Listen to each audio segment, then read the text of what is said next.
and so it was very disheartening to see it like make the money that it did, and didn't fund, because it was a 200-page hardcover, graphic novel with a dust jacket with it's everything that like people want, pretty much. Unique stories, phenomenal artwork. Even the Kickstarter video had its own flair. I made the Sonderon costume, to have my instructor wear it, interviewing me and whatnot. So all these little things that I thought would be like, these are going to grab the people. And to see it fun, it's a struggle, but I'm not going to let that stop me, because it's kind of like, it's weird, because I could go ahead and say that the people don't know what they want until they try it. Like, unless you try, unless you read a book, you're not going to know if you're going to like it or not. And it's the same thing with Melting Pot. You see a lot of these, NSFW stuff, and they fund like crazy, like all the time. Whether the art is subpar to extremely like professional level, and and then you have like a book that's just amazing from beginning to end on every level, and it's like a push and pull battle. And so it's a learning curve for me, and I just got to take what I got from that and just keep moving forward from that. So I just need some time to kind of be away from everything, just to keep, just to like gather some stuff up and then hit it again. Nice. For sure. All right. Well, I think this might be our best time to go into the second part of our show. I think it's time for quick takes. I was just saying that, dude. You gonna talk over me like that? All right. If you've never seen our show before, Quick Takes is sort of a rapid fire segment where Danny's going to ask you some questions that he's found scouring your social media. There's a little bit of a stalking there. But yeah, let's get into this. I'm ready.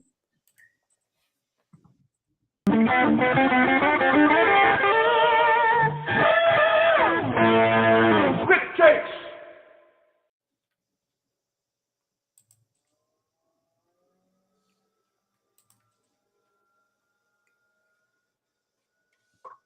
Uh-oh. To answer as quickly as possible off the top of your head. Question number 1. I saw that you took some time off a couple years ago, and you did something to me that's considered extreme, because I don't like water, and I don't like boats, and I don't like paddles. But you went paddle boarding. Is that something that you do to relax? And I just want you to kind of explain paddle boarding for me and Kyron, and what it does for you. So it's one of my colleagues' house. I went over there, and he just pretty much goes ahead and asked me, he's like, "Hey, you should try this out." And I was like, "Dude, I don't surf." I was like, "That's not how you do it. Just go on. You got to stand on it, and then paddle." And I was like, "Okay." So it took a quick while to like learn, but I pretty much got it. And it's just, you just stand on a rocking paddle, and you just gotta like maintain your balance, and then just one stroke on each side of the water, and just push forward. But dude, it's wicked fun. Honestly, if you haven't tried it yet, I think it's better than kayaking. I'm gonna pass on that. I try to stay out of the water as often as possible, but but I am intrigued by stuff like that. Now that I'm getting older, me and my wife are I'm trying to find some horseback riding lessons for her, and I might do some stuff on the water with the kids, maybe, or I might just take them out and let them experience the water, because it's too late for me. I gotta ask though, Danny, can you swim? I can swim. Okay. I can swim, but I don't enjoy trying not to drown. That's all that swimming is to me, is trying not to drown, and I don't enjoy that. So stay out of the water. Okay. That's funny. Yeah. So question number 2. Who was your favorite celebrity that you met during your time at the Cuba School? Oh my god. Todd McFarlane the second time. I met him the second time. First time was in 2010, but I don't really count that because it was such a quick pass through. But the second time, I found he wasn't even on the roster, and then he just showed up last minute because the whole Spawn issue 300 record-breaking issue, and then I just ran up and I kind of was like, dude, let me see him, and I was just meeting him. Kind of had to me it was a touching moment. He signed my issue 1 of Spawn, but I just it was a whole respect thing. And I got in for free. I was the only person that didn't pay out everyone. Wow. Hey, that's a great moment right there. I absolutely can see why you would why you make that number 1. I love it. Okay. So number 3. This is a question that I'm starting to ask more and more people, because recently I got into some controversy about big cons versus little cons. Okay, so I've seen you've been to comic book conventions. What do you prefer, bigger shows or smaller shows?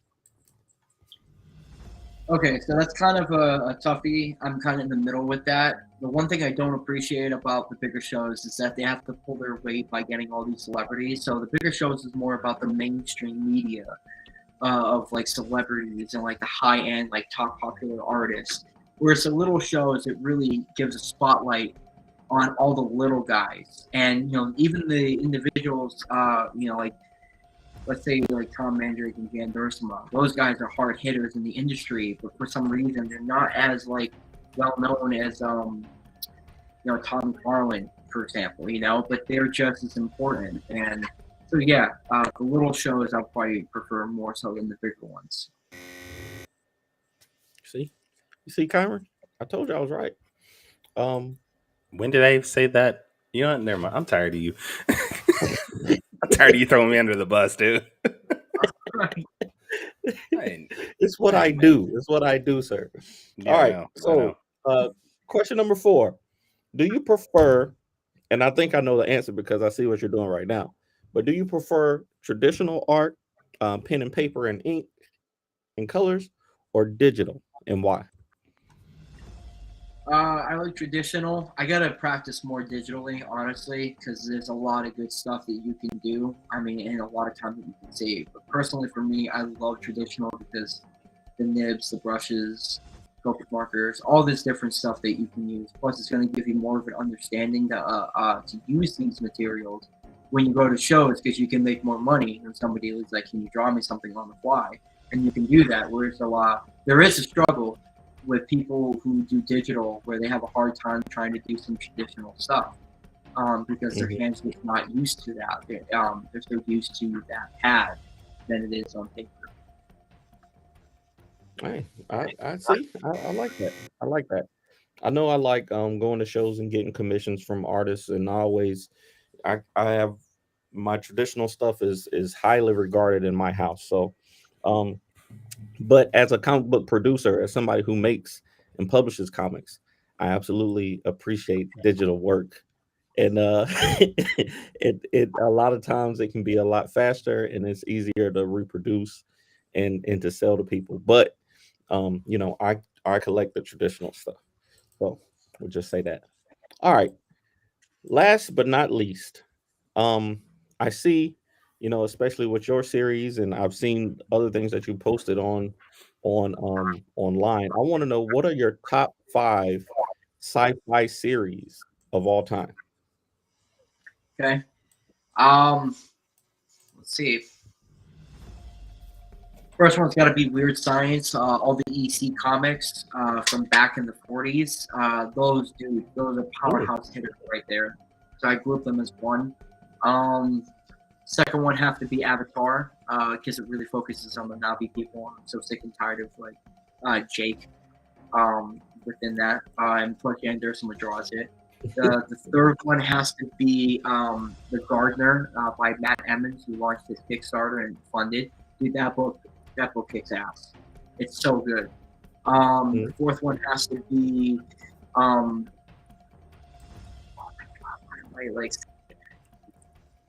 now I'm at a loss with that one. stuck on the name. Just It keep happens all going. the time, man. Yeah, I can't think of the name right now. That sucks. But those are my three right now.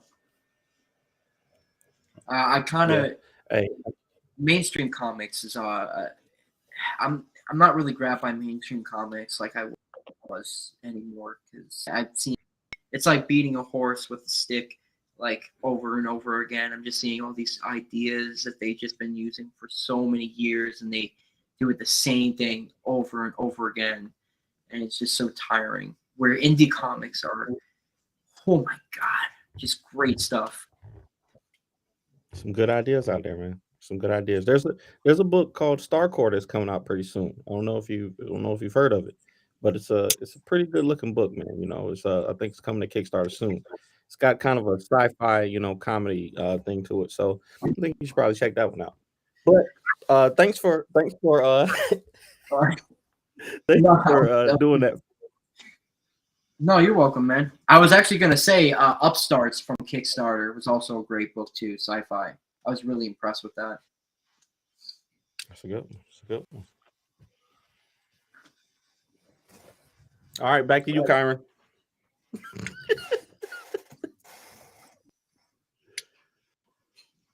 This week's Quick Takes were brought to you by Cthulhu Invades Wonderland. Get your copy of this 200-page anthology, which includes artwork by myself, at CthulhuInvades.com. And you know what? So we do want to go ahead and make sure that we allow any of our fans to find your work, Zackary. So where can people check out your work, your commissions, things like that? On Instagram and Twitter, Zackary's Art, all lowercase. On Facebook, it's Zackary Marois, just my name. And DeviantArt is Zach175. You can message me there. So, yeah, those are the best places to reach me. I am open for commissions. I'm taking quite a few right now. Let me show you one of the pieces I've been working on, because again, I love Apex Legends. So I don't know if you can see that.